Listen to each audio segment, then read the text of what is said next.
ಕಾಶಂಪುರ ಅವರು, ಮಾನ್ಯ ಅಮೃತರಾವ್ ಚಿಂತೋಜ್ ಅವರು, ರಘುನಾಥ್ ಮಲ್ಕಾಪುರೆ ಅವರು, ಮಲ್ಲಿಕಾರ್ಜುನ್ ಬಿರಾದರ್ ಅವರು, ಬಾಬು ಮಲ್ಕಾಪುರೆ ಅವರು, ಮಾನ್ಯ ಬಸವರಾಜ್ ಅವರು, ಅನೇಕ ಜನ ಇದ್ದಾರೆ. ಅವ್ರ ಜೊತೆಯಲ್ಲಿ ನಮ್ಮ ಪಂಡಿತ್ ಸಿದ್ರಿ ಅವರು ಇದ್ದಾರೆ, ಗೀತಾ ಸಿದ್ರಿ ಅವರು, ನಮ್ಮ ಸಚಿನ್ ಅವರು, ಹಾಗೂ ಈ ಕಾರ್ಯಕ್ರಮದ ಆಯೋಜಕರ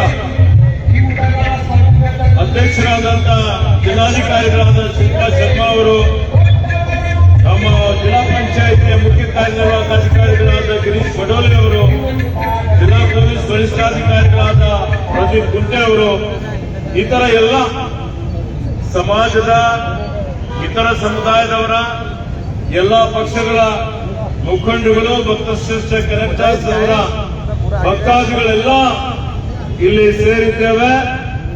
ಇವತ್ತು ನಾನು ಪ್ರಪ್ರಥಮವಾಗಿ ನನ್ನ ಪರವಾಗಿ, ಸರ್ಕಾರದ ಪರವಾಗಿ ಕನಕದಾಸರ 537ನೆಯ ಜಯಂತ್ಯೋತ್ಸವದ ಹಾರ್ದಿಕ ಅಭಿನಂದನೆ ಮತ್ತು ಶುಭಾಶಯಗಳನ್ನು ಕೊಡ್ತಾ ಇದ್ದಾರೆ.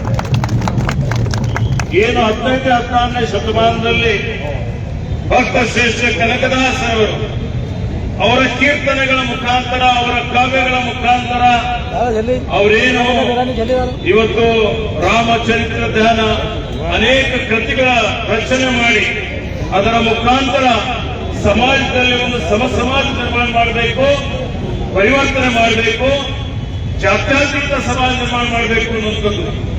ಅಂದಿನ ಜಾತ್ಯ ವ್ಯವಸ್ಥೆಯಲ್ಲಿ ಮೇಲು ಕೀಳೆಂಬ ಏನೊಂದು ಭಾವನೆ ಇತ್ತು. ಇವತ್ತಲ್ಲಿ ತಳ ಸಮುದಾಯದವರಿಗೆ, ಶೋಷಿತರಿಗೆ ಯಾವ ರೀತಿಯಲ್ಲಿ ಮೌಢ್ಯತೆ ಆಧಾರದ ಮೇಲೆ ಇವತ್ತು ಸಾಮಾಜಿಕ ವ್ಯವಸ್ಥೆಯಲ್ಲಿ ಶೋಷಣೆ ಆಗ್ತಾ ಇತ್ತು, ಅನ್ಯಾಯ ಆಗ್ತಾ ಇತ್ತು. ಅದೆಲ್ಲವನ್ನು ನಿವಾರಣೆ ಮಾಡಿ ಮನುಕುಲ ಒಂದೇ ಅಂತ ಹೇಳಿ ಕುಲವೆಂದು ಒಡೆದಾಡದಿರಿ, ನಿಮ್ಮ ಕುಲದ ನೆಲೆ ಏನು ಅಂತ ಕೇಳ್ತಾರೆ ಅವರು.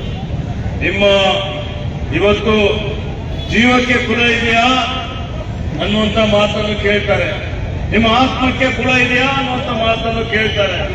ಅವ್ರಿಗೇನು ಅನುಭವ ಆಗ್ತದೆ, ಅವರೆಲ್ಲವನ್ನೂ ತ್ಯಾಗ ಮಾಡಿ ಇವತ್ತು ಅವರಿಗೆ 78 ಹಳ್ಳಿಗಳ ದಂಡನಾಯಕರಾಗಿರ್ತಾರೆ. ಅವರು ಅದೆಲ್ಲವನ್ನು ಬಿಟ್ಟು ಸಂಪತ್ತು ಬಿಡ್ತಾರೆ, ಸಂಸಾರ ಬಿಡ್ತಾರೆ. ಇವತ್ತು ಕೀರ್ತನೆ ತಂಬೂರಿ ತೆಗೆದುಕೊಂಡು ಇಡೀ ರಾಜ್ಯದಾದ್ಯಂತ ಸುತ್ತಾಡಿ ಧಾರ್ಮಿಕ ಜಾಗೃತಿ ಮೂಡಿಸಿ ಸಮಾಜದ ಸುಧಾರಣೆ ಮಾಡಲಿಕ್ಕೆ ಏನು ಭಕ್ತಶ್ರೇಷ್ಠ ಕನಕದಾಸರವರು ನಮ್ಗೆ ಆದರ್ಶಗಳನ್ನೇನು ಕೊಟ್ಟಿದ್ದಾರೆ. ಯಾಕೆಂದ್ರೆ ಪುರಂದರದಾಸರ ಸಮಕಾಲೀನರು ಭಕ್ತಿ, ಶ್ರದ್ಧೆ, ನಮ್ಮ ನಂಬಿಕೆ ಏನು ಉಡುಪಿಯಲ್ಲಿ ಶ್ರೀಕೃಷ್ಣನ ದರ್ಶನ ಸಿಗದೆ ಅಂತ ಸಂದರ್ಭದಲ್ಲಿ ಅವರ ಭಕ್ತಿಗೆ, ಶ್ರದ್ಧೆಗೆ ಕನಕನ ಕಿಂಡಿ ಕೃಷ್ಣ ಮೂರ್ತಿನೇ ತಿರುಗಿಸಿ ದರ್ಶನ ಕೊಟ್ಟಿದ್ದಂಥದ್ದು ನಿದರ್ಶನ.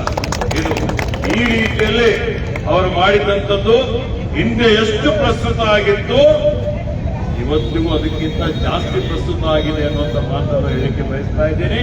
ನಾವು ಬರೀ ಒಂದು ದಿವಸ ಮಹಾಪುರುಷರ ಜಯಂತ್ಯೋತ್ಸವ ಆಚರಣೆ ಮಾಡಿದರೆ ಸಾಲದು.